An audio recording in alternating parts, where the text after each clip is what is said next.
Hello, everybody. Welcome to another episode of Historically Black Sense, which is the premier digital platform for all things HBCU and D9 organizations. Today, we have a very, very special guest on with us. And I'm glad that he took the time out to sit down because when you hear this guy's introduction as well as title, you'll see why I said it. He seems to be a very, very busy man. Um, anyway, without further ado, I would like to welcome Mr. Mark A. Brown. Thank you for joining us, sir. Thank you for having me. I learned a little bit about your show, so it's a privilege to be here. Hey, thank you. That means a lot. That means a lot. So, Mr. Mark A. Brown, and I have to read this one. I try to memorize it, but it's so much. um, the executive director of the Student Freedom Initiative, which was founded by Mr. Robert A. Smith. And we'll get into that in a minute of who exactly that is and how you all connected. You are accountable to the board of directors for leadership, guidance and direction, business development, and strategic communications. Okay, now before I got on here, people, I want y'all to know I asked him should I address him as Mister or Major General because he has a lot of titles. Um, Now, with the case study of African Americans and the student loan crisis, Major General Brown holds the board membership of many professional and service organizations, including the Board of Trustees, Air Force Aid Society, Life Member Air Force Association, American Society and Military Controllers, the former board member, Knowledge Works, the Airlift Tanker Association, Riverside Military Academy, Operation Gratitude, and Alpha Phi Alpha Fraternity Incorporated. Now, sir, that is a lot. I've read something about Troy University. I've even went down to Tuskegee University, which is right down our alley. So I want to get started first with Tuskegee University. Being that this is a platform for HBCUs as well as D9 organizations, I want to start there if you don't mind. Tuskegee University. At what point did you decide to go to Tuskegee University? I see that you went for accounting, Mhm. which is something that is way out of my arena. So if you can, please talk to us a little bit about that. Well, so I think I'll start big and go little. First of Okay. all, historically Black college and university, right? And we have over 100 of them to pick from, and they are so special. They're a jewel to our nation. I believe. I believe they're special to our nation. They were there for us when we were not allowed to go to other schools. They stood up for the purpose of educating us when an education had been denied to us, and they did so with fewer resources than their counterparts got. So we all owe a deep sense of gratitude, I think, for HBCUs, and we know what they produce for our nation across the country. As for Tuskegee, I went to Tuskegee with the thought of becoming an Air Force officer. Out of all, there's lots of history with all of our HBCUs. One of the things that's associated with Tuskegee Institute at the time, to later be called Tuskegee University, was that it was the proving ground that men of color could fly aircraft. When some scientists believed that men of color could not fly aircraft, a group called the Tuskegee Airmen proved that to be totally false. They went out to a place called Moulton Field. You get there on your way back from Alabama State. If you're going down the highway, you'll pass down Moulton Field. And they proved to a president that they had the right to fight. And then when they did so with all kind of heroic ism that you can now find in the history books. That was inspiring to me as a young person wanting to come into the Air Force, and Tuskegee was a great place to do it. So that got me there. The Air Force paid for me to be there. And then, frankly, I fell in love with it once I was on the yard of the Tuskegee Golden Tigers. Mm, that's very interesting. Now, how long did you serve in the Air Force? So I served for 32 years. So I came in for 4, and I was about 28 years past that in the Oh Air wow. because I loved it. I loved it. I loved it. And I think important to our audience, the foundation that I got at Tuskegee allowed me to serve what some would argue is successfully for 32 years. Wow, 32 years is definitely a long time. But I guess it's not when you're having fun because you super exceeded 4 years. That's right. So that's very interesting. So what I kind of want to get into, I'm gonna skip around a little bit, so this won't be in order of your life timeline. Sure, sure. Um, let's get into it. Executive Director of Student Freedom Initiative. How did that manage to come about? Because as I'm reading that, and I don't really want to give it away. I've done my research, and I tell people, anyone who comes on the show, I've done my research. But I like for you to present it to the audience the way that you would like to, being that you know it so in depth, and I mean, you know it from an internal standpoint versus myself of just actually reading it off of a paper or reading it off of a website. Right. So, how did that come about? And it was founded by Mr. Robert Smith. That's right. Um, and my first introduction to him was like a lot of people, and I'm just being honest, that it was at that Morehouse commencement ceremony when he Right. pledged to pay off a tremendous amount of student loan debt for those graduating young men. And I'm like, who is this guy? Let me do some research myself on him. And so fast forward to today, or maybe early in the week, last week, when I actually got your breakdown of everything, and I'm reading, and I'm saying, okay, so these two are actually connected. How did that come about? How did you come in contact with him? How did he come in contact with you? And how did you actually just become the executive director of SFI? Yeah, that's a great question, and I think you nailed it, right? So there was no Student Freedom Initiative when the class of 2019 at Morehouse College chose Robert F. Smith to be their graduation speaker. Wise choice, right?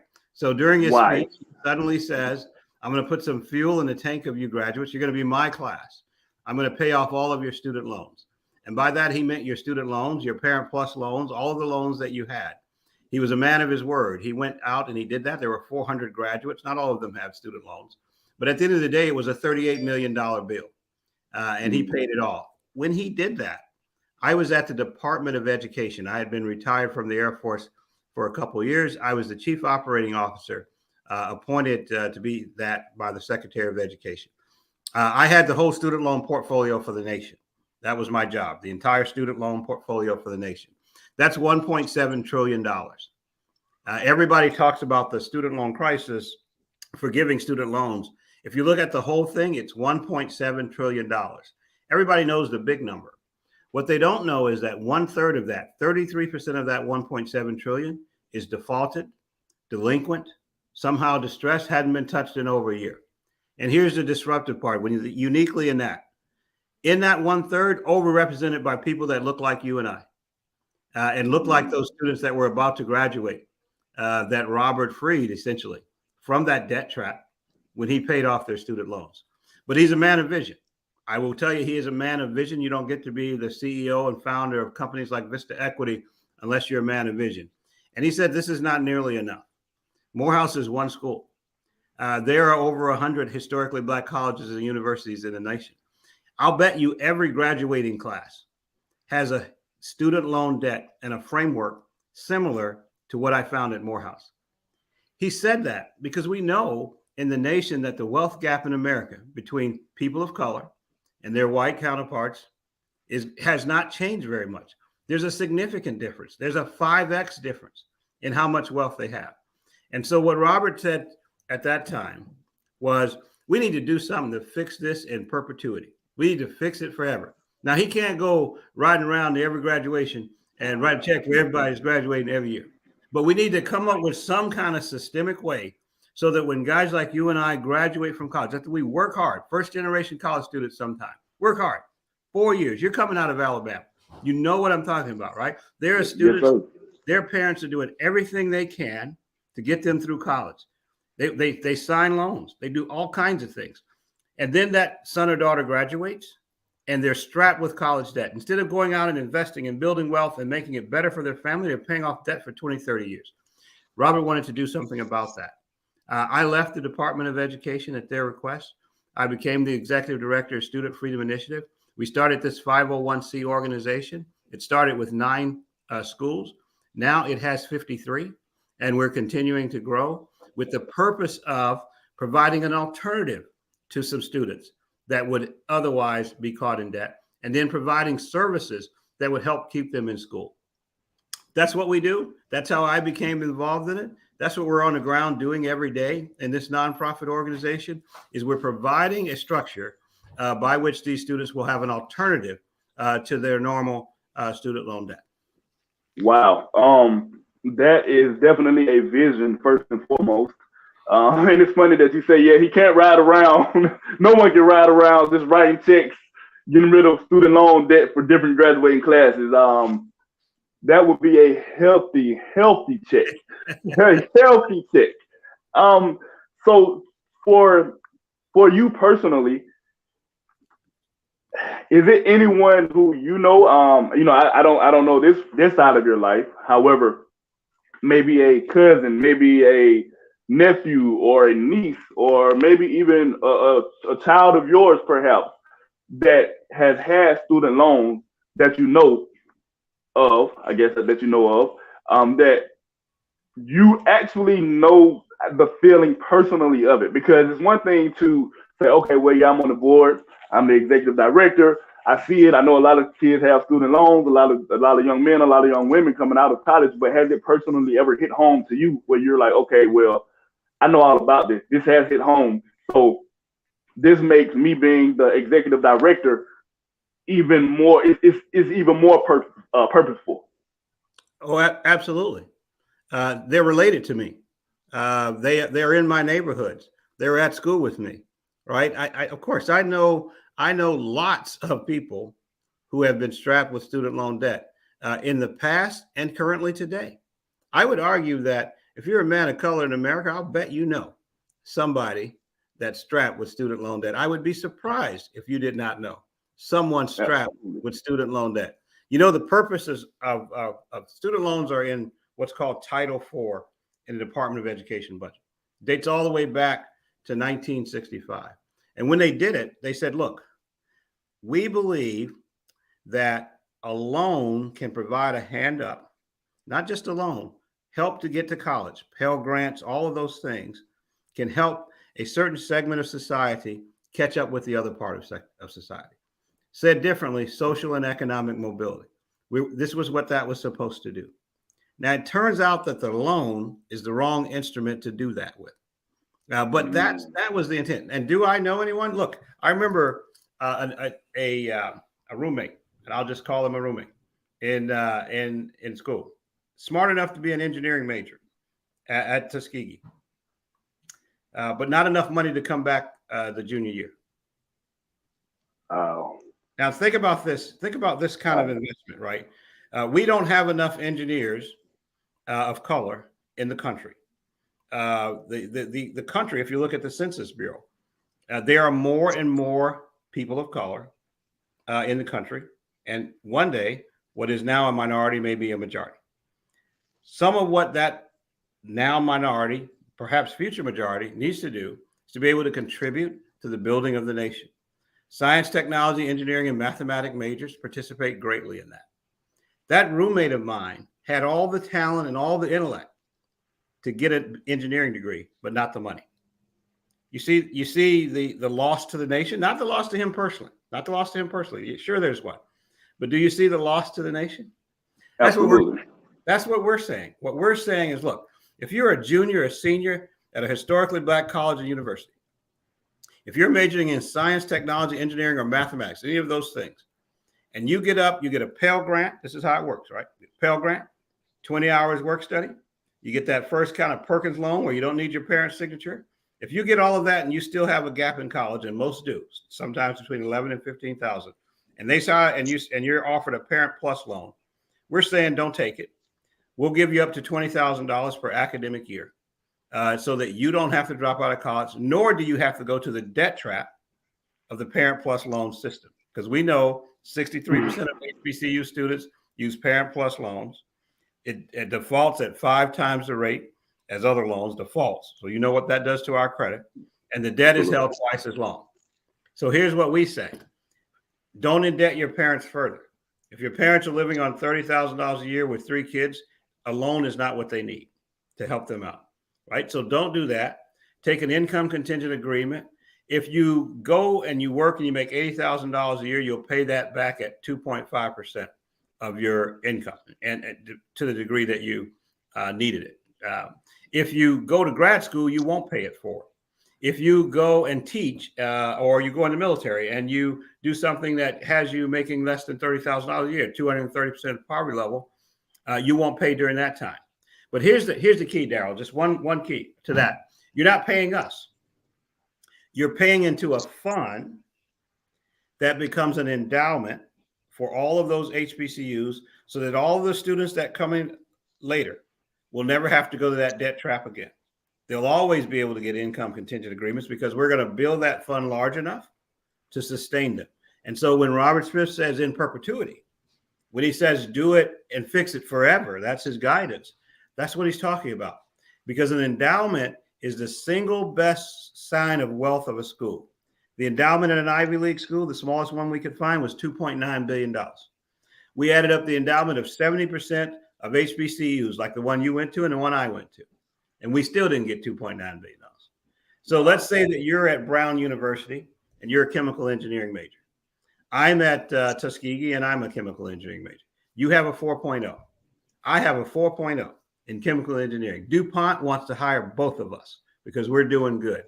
I get 3 years worth of Parent Plus loans.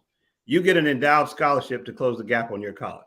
You don't have the debt when you come out. We both make $70,000 a year. Whose wealth is going to grow the quickest? Yours is going to grow the quickest. The wealth gap in America continues because of how I got my education. You follow me? That's what we're trying to do. The wealth gap in America through the lens of education. I'm glad that you broke it down to me that way. And that, once again, that's another reason why, instead of me trying to go into it and ask specific questions to you, I feel like this is not an interview. This is more of a conversation, because I'm actually learning, because that's something that I never would have guessed. A lot of people, I'm one of those people, I would feel like, hey, I'm just paying this back. I never would think that it's going into this actual pool, if you will, to actually help, like you stated, in perpetuity. So it's not actually going right back to you all, which I feel like is amazing. So it's definitely different than just going to get into that debt hold as you speak of, as far as the Parent Plus loans. I totally get it. I never knew it. I'm glad that we're having this sit down right now. That's right. Right. Okay, can we talk about let's talk about the HELP program for a minute. Handling everyday life problems for students. Now, I feel like that's kind of self-explanatory. However, once again, as I'm reading and as I have read, I feel like it goes way more in depth than even I know. So can you talk to me about that just a little bit? I can. Let me start by saying that we're grateful that companies like Prudential and other industries underwrite our programs. In the case of the one that we're talking about now, Prudential underwrites what we call, in short, the HELPS program. And you're right, handling everyday life problems for students. Again, if you've been on an HBCU campus, or I would argue many college campuses, what is it that takes a student off their trajectory to graduation? And let's set tuition aside for a time. A parent died and I have to go back home. Things like that. The tires went bad on my car. There was a flood, right? Or I'm in Jackson, Mississippi, and the water is bad, right? It disrupts me from my educational journey, right? Just think about that. And because it disrupts me from my educational journey, and I already come from a fragile economic background, I'm out of school. I may never go back, right? Which is a sad story, but true. That has nothing to do with my academic abilities, has nothing to do with tuition. It's that I start in this fragile economic background and I can't bounce back from those things that throw me off just a little bit. Handling everyday life problems for students is all about overcoming that issue and then getting back on the saddle and persisting to graduation. So here's what we do. Grant, meaning you don't pay the money back, someone just gives it to you. It's a grant. We grant a student in an emergency that's non-tuition related up to $500 to help take care of that emergency. We have students that are taking these all over our portfolio. We pay the first 75%, and then the school pays at least the next 25% and perhaps more if they want to. But what we're really trying to do is say, look, it rained, you got a flood in your apartment. We're going to help you get back on your feet so you can continue the graduation. The camera doesn't work on your computer. You can't do virtual learning. Don't quit school. Let me fix the computer. Get back and persist to graduation. Someone died at home. You got to get a round trip ticket home. You have things you got to do. Let us help you through this situation so that you can persist to graduation. We've issued these all across the HBCUs that we've serviced. You can imagine the students applying for them and getting them.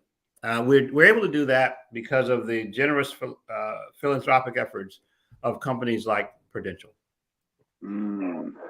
I wish that was something that was around when I was in college, simply because that is just what it says in the title. We all are faced with, different trials and, whatever the case may be throughout the course of college. And like you said, if you don't have a certain amount of support back at home or that backup fund or whatever the case may be, a lot of people, we're just, they're just stuck out there in the mud. They just stuck out there in the mud with no way to get out of it. That's something that I feel like is definitely a great program, which is why we're having this conversation, as I call it once again, because people aren't aware of things like that. They don't understand or know that, hey, it's help right here at your fingertips. Reach out, because we all have issues and we all have hurdles that we have to overcome. And a lot of times it does deter a person from finishing college, because once that financial mindset kicks in, it kind of deters everything else, and it discourages you and everything else in the world. So I feel like the HELP program is definitely something that is great. And when we post this interview, I'm definitely going to pinpoint that, because I know a lot of people really, really need that. So let's move right along a little bit further. The Student Freedom Agreement, right? Which is kind of talk a little bit about it, but can we kind of reiterate that just a little bit and get back into it? The Student Freedom Agreement. Yeah, that's the alternative, right? The Student Freedom Agreement today is for juniors and seniors majoring in science, technology, engineering, and mathematics as determined by their school, making satisfactory academic progress. They made it to their junior year. Right? They're eligible at their junior year. When they get their financial aid award package, and it stacks up, if they get past the first unsecured loan, like the Perkins loan, and they need another one, we offer an alternative to those other loans, Parent Plus loans and private loans. Now, why do we provide an alternative? Because that particular instrument, out of all the instruments that you can get, seems to fail our community the most. And I gave the example, but I really want our audience to think about this. The government's intent is to be helpful. I don't think this is a good guy and bad guy. I think the government's intent is to be helpful, but it's having the opposite effect. So a family that is living in poverty and has qualified for every one of those financial benefits may still have a cost of college gap. Student needs to get registered. Many of the students don't really get to this point if they get on a payment plan until they are just before needing to complete that semester and register for the next semester. And then the bursar or the financial aid office says, you can't be able to take your final exams. You won't be able to register the next semester unless you pay off this balance. The financial aid counselor, doing what they do, would say, take a Parent Plus loan. If you get your parents to sign this, you can do it. Now, this is the same parent that's living in poverty, but if they qualify, which means not a lot of derogatory things on their credit, although they don't have a lot of income, they can get that Parent Plus loan. In our community, will that parent sign the promissory note so that student can continue on in college? Oh yeah. First generation college. Without a doubt. My child's at college. I went to the front of the church and told them, my boys or daughters going to school, right? This is how it works in our community. We know this, right? We know how proud we are. We're going to sign anything. I want them to graduate. They sign the promissory note. The debt comes back. They can't afford to pay it. It drags them down. It drags the credit down of their new graduate. And it has the opposite effect of what that education was supposed to do. What we say is, wait, there's an alternative. We would rather bet on the future of this highly qualified student about to graduate than to further take his family down in debt. And that's when the student freedom agreement is offered to that student. And what we say is 2.5% of your income for every 10,000 that you take out. It won't exceed 40,000, and it won't exceed 20 years, because either way, we're going to end it at that time. And let's say you took out 8,000, you would be probably done in 6 or 7 years. But the trick is what you and I talked about earlier. For the first time, we're going to take care of ourselves. We're not paying, and I won't name any of the banks, but we're not paying any of the banks. We're not paying any of the folks. We're not even paying the federal government. We're going to put it back in the coffers of the historically Black colleges and universities. We're going to call on industry to provide donations. We're going to also have access to low interest to no interest capital, and we're going to get some payments back. We're going to grow the fund large enough that when that student pays back, he's paying back the next graduate and the next graduate and the next graduate. It's a beautiful thing when you think about us investing in ourselves and building this fund for ourselves collectively that will give us a brighter future. It is. It's definitely. It's like a revolving door, if you will. We say revolving, but you got it exactly right. There you go. And personally, I would be more comfortable, whether it was in my college career or whatever the case may be, borrowing anything in life if I knew that what I was paying back was going to something other than a bank, or, like you say, we won't call any certain names, but if I know it's going back into a pool to help other people just like myself, right? To me, that's an initiative to even pay it back even further, because it's going to help someone that's going to be in that same position that you are in, or that you were in rather. So I think that's an amazing thing. So I want to switch gears. When's the last time you've been back to Alabama State and walked across the campus? In September, a few months ago. A few months ago. You saw the kids there, right? I did. You saw the students there, and you're from Alabama.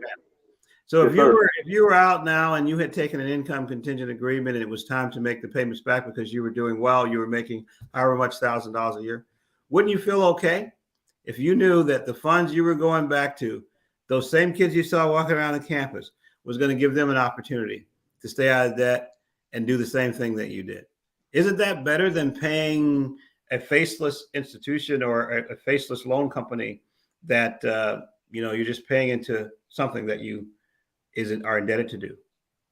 And you don't know. I mean, we supposed to know where it's going. However, let's be real. A lot of times, we don't. But to know exactly where it's going, I think that is amazing. I feel like honestly that's amazing, and that's, for lack of a better term, I haven't heard of any other program like this. Just being honest. I believe it's unique. I believe it's unique. And look, I'm not trying to discredit any of the many people that are trying to do good things. But if I provide you a scholarship, I take care of you, the individual. If I provide you a grant, I take care of you, the individual. If I provide you a fund that revolves around, I take care of many. What we tell people is if you pay $10 million into this fund as a company, and I'll give you a company that has done things like that, then you're going to pay for 100 STEM students every year forever, given our fund. That $10 million keeps on giving. It's the gift that keeps on giving. So when Cisco, one of our corporate partners is Cisco, and they donated $150 million, but $50 million of it was cash and $100 million was in kind. That $50 million, for every 10 of that $50 million, 100 million STEM students will be going to school in perpetuity. 100 times 10 and 5. So how many? 500 students every year forever. That's the theory of our fund, and that's how the fund is modeled. It is unique. It is unique because we're taking Robert's guidance. Don't fix it for one class. Don't fix it for 1 year. Fix it in perpetuity, forever. and I feel like that was something that it makes a lot of people not feel left out, because there were so many people that were like, oh man, I wish I was in their graduating class at Morehouse, yada yada. And I'm like, yeah, okay, cool, that's great. They were in the right place at the right time. However, I'm glad that he took it a step further, and now that you all are taking it a step further, and it's helping others, so other people don't have to say, well, I mean, they may not have been in their particular graduating class, but the people coming up now, it's like, okay, well, I know I don't have to be in this crazy strain of finances trying to get through college, and it'll really have some relief. And even paying that particular portion back over the years, once again, it's going back to help someone else, just as Mr. Robert Smith did help that particular class. It may not be in that same entity or that same, in the same capacity, but it's still helping. And I feel like that's the thing. We're giving back to us. And that's what I'm definitely getting from this interview. And I love it, because we're giving back to us. We're taking care of us, as you said in the beginning of the interview. And that's something that we haven't done. Once again, I'll say it again. I haven't heard of any program such as this. So I think it's very unique. I think it's very great what you all are doing. I'm going to switch gears one more time. Once again, I'm still going to be respectful of your time, so I'm going to put this on a lighter note. You're pretty familiar with Greek life as well, correct? I am. Okay. If I recall, a man of black and gold. That's right, black and old gold. But you got black and old gold. Let me get it right. Black and old gold. Alpha Phi Alpha Fraternity Incorporated. Right. Okay. At what point? Well, let me ask you this way: did you choose Alpha Phi Alpha Fraternity Incorporated, or did Alpha Phi Alpha Fraternity Incorporated choose you? Well, let me start by saying all of the members of the Divine Nine, I could say, and probably greater than that, have made amazing contributions. Right? I said earlier that HBCUs were there for us when others were not there for us for systemic reasons and reasons that are part of our history. That's a fact. That's a historical fact. But it's also a historical fact that fraternities were not always there for us. And when there were no fraternities for us, and a group of men at Cornell University in Ithaca, New York, decided that they were going to finish school, they were going to bind together and study. They were going to believe in what they were there for. These were young adult men, and it was not too many years after slavery, and they started a study club, and that study club has evolved into the oldest Black Greek lettered fraternity in the world today, and that's Alpha Phi Alpha Fraternity Incorporated, and many other historically Black fraternities like Phi Beta Sigma and Omega Psi Phi and Kappa Alpha Psi. And I could go on, but you know them all. The Divine Nine have come to be. For me, I didn't come from a family of fraternity members, or could not have told you two things about any fraternity when I arrived at Tuskegee as a freshman. It was not a part of my background, not something I learned about. There was a president at Tuskegee, the late Benjamin F. Payton was the president when I was there. He was a member of Alpha Phi Alpha. So was a dean. So was the local judge. So was several of my instructors. And so as I learned about these fraternities, because if you're on an HBCU campus, you begin to learn them. I aspired to be like those people more so than the fraternity. I wanted to be like them. They seemed to be the leaders on the campus. They seemed to be men that were serious-minded. And so in the old days, we took a flyer and we stuck it on the wall of the dormitory, and we said, there's a smoker. And if you want to come by, the smoker was the term they used. Come by and learn. And that's how I was introduced to Alpha Phi Alpha. I went to the smoker and I came by and I learned. But here's what I will tell you.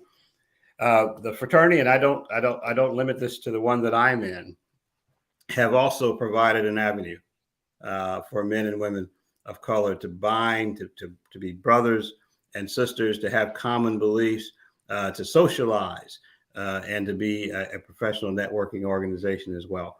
So yeah, that's how I became a member of the Black and Old Gold.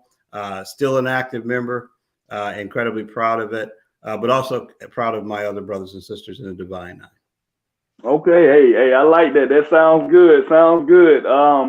Yeah, I had to sneak that in there because I couldn't leave that out, being that this is about HBCUs as well as D9 organizations. So definitely also shout out to the members of Alpha Phi Fraternity Incorporated.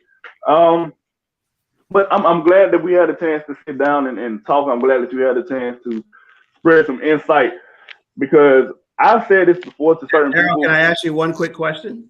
Absolutely. I know you asked the questions, but can I ask you one quick one? Absolutely. What member of Black Greek lettered fraternities are you a member of? A member of Phi Beta Sigma Fraternity Incorporated. I asked that because I have two nephews that are members of Phi Beta Sigma, and they will appreciate that. So here you go. Yes, sir. Yes, sir. Absolutely. All right. Oh man. I feel when it comes to finances and going to college, higher education, I've always felt deep down that we are taught to, early on is go to college. Is go to school, get your diploma, then go to college, get your degree, get you a good job, and be on your merry way and live a great life.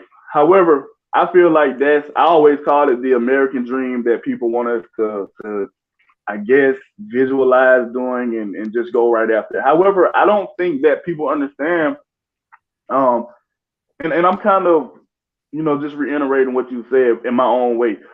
I don't think people understand that a lot of times you may go to college and you get that degree and you're paying for a degree from those student loans that you're supposed to be living this great life with. However, it's like, okay, I'm paying to go to school to get, and it's more than a piece of paper, but I'm going to call it that. We're going to school to get a piece of paper that we're about to spend so much money paying for. And a lot of times we come out of college, we don't even have, we either underqualified for a lot of jobs or overqualified for a lot of different jobs sometimes.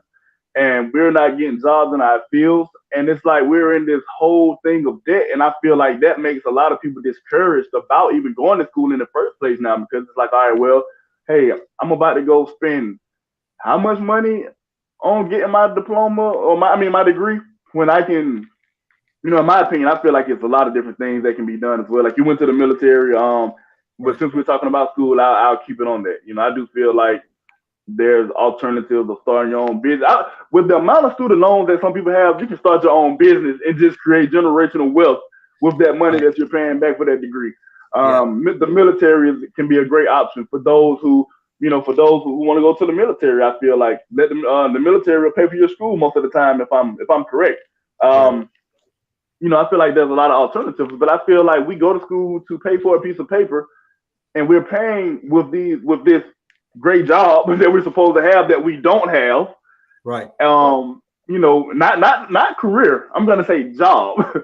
Right. And a lot of times we're coming out, we're getting jobs. And once again, I feel like it's great what you all are doing, because it's like you're changing the narrative of that. And it's actual real help. Right. And it's giving you the opportunity to help someone else. So you're not going in this crazy debt and you feel like, why have I just paid for this piece of paper that I'm not using? And if I do use it, I'm not making enough to even pay my bills nor pay them people back. And I'm gonna say them people, I'm being real country right now, to pay them people back. And I've always thought that. So if I'm wrong, please correct me. But I feel like I'm in the right avenue. I hear you. Let's just boil it down. I mean, people philosophize about why they go to college or why kids should go to college. But let me tell you, we have a very practical approach to it at Student Freedom Initiative. You go to college not to get a job, to get a good job. And college is your first major investment, right? You're investing in yourself. It needs to result in a good job. If it's not going to result in a good job, I'm not certain why you do it. Now, some people may disagree, but that's our philosophy. Let me give you an example. Inside of our program, if you're out on our website, studentfreedominitiative.org, which I encourage people to go to, you run into a platform that we suggest called Intern XL. Intern XL. It's like Indeed, which is a jobs platform, but Intern XL is like Indeed for HBCU students. We've got to date about 17,000 students on there. We've got about 200 Fortune 500 companies. But we asked these Fortune 500 companies to do a pledge, right? To say, I will provide only paid internships, because the demographic that we're working with, they're not working for free anymore. They need to be paid. That they will have a stretch assignment. that they'll have some visibility of the C-suite, right? In other words, find a job early, and one that matches both what the company wants and what you want early, like in sophomore year. Our goal is that every one of the folks in our program will have at least 2 paid internships before graduation. The platform itself, the Intern XL platform, if you think about the system, has over 80 learning management systems self-paced, where you can go in and get a cloud-based certification, an IT certification, various certifications associated with Cisco. And why are those certifications on there? Because industry said that's what they need. And so what we're looking to do is to make a match between the student and an industry they want to work in as early as possible. This is for all academic majors, not just STEM majors, all academic majors. 2 paid internships. We follow the data. A paid internship student is about 63% more likely to get a job in the industry they interned in or a job that they're looking for. And so it's about internships, right? It's about early internships. This is a part of our platform because I couldn't agree with you more, right? No one is going to school just to say they got a degree, right? If a kid comes from Selma, Alabama, and their parents get them to school, do you think they just want to brag because they got a sheet of paper? Or do you think that there's thoughts that they're going to help the family back home, that they're going to do better, they're going to build a better life for themselves? In our community, it's the latter. We go to school to get a job, a good job. So our intent is to bring industry to the schools so it works. Let me give you one last example of that because you bring up a very important subject. You know, the White House initiative on historically Black colleges and universities happens every year. They have one conference where they bring all the HBCUs together. We had a night there. We brought in over 40 or so companies to include some large federal agencies like Homeland Security, NASA. We brought in large aviation agencies, Google, right? The Walmarts of the world, these kinds of companies.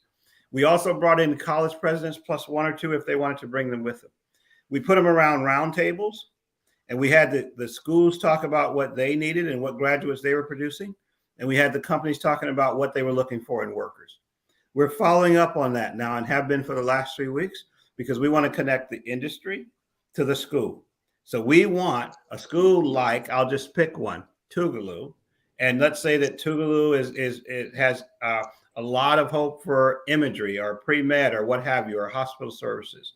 We want those companies to go to Tougaloo every year and commit to 10 to 15 interns, maybe 20 to 30, depending on the size of the company. And we want them to do it every year, over and over and over again, so that we can begin to diversify that company, and that company will trust what? Tougaloo. So that's how we envision the HBCU. That's how we envision them, as places where talent is being made and that companies need it. So this is a mutual. This is not a giveaway. This is a mutual benefit. The company needs the talent. The school is producing the talent. They come together. So I couldn't agree with you more. This is not about a fancy degree. This is about a job. It's about longevity and a good job to better yourself. And it's not. I'm glad. I think I'm gonna put that in the quote when I post it. It's not about the degree, but like it's about the job, the good job. That's right. Yes, sir. But I know we could go on and on and on. Like I said, after reading your bio, after going into SFI, it's a lot. So I definitely encourage people to go on and read for themselves as well to see what all it has to what all you all have to offer. Trust me, you won't be disappointed. It's all beneficial and it's all to help. It's all to help us. That's the main thing. It's all to help us. But Mr. Mark Brown, I definitely appreciate you for taking the time out to come on and spread some knowledge. Once again, we could be here all day if we just get into everything, but I definitely appreciate it. I appreciate what you all are doing over there. And thank you. Just thank you for coming on. Thank you for giving us a platform to talk about these kind of things. Thank you for what you're doing. Congratulations on living your dream as an HBCU graduate. And I wish you all nothing but the best. God bless you. Godspeed. Thank you. Thank you. God bless you. Once again, everybody, you have been tuned in to another episode of Historically Black Sense, the premier digital platform for all things HBCU and D9. Be sure to go check out their website. We'll see you next time. Thank you.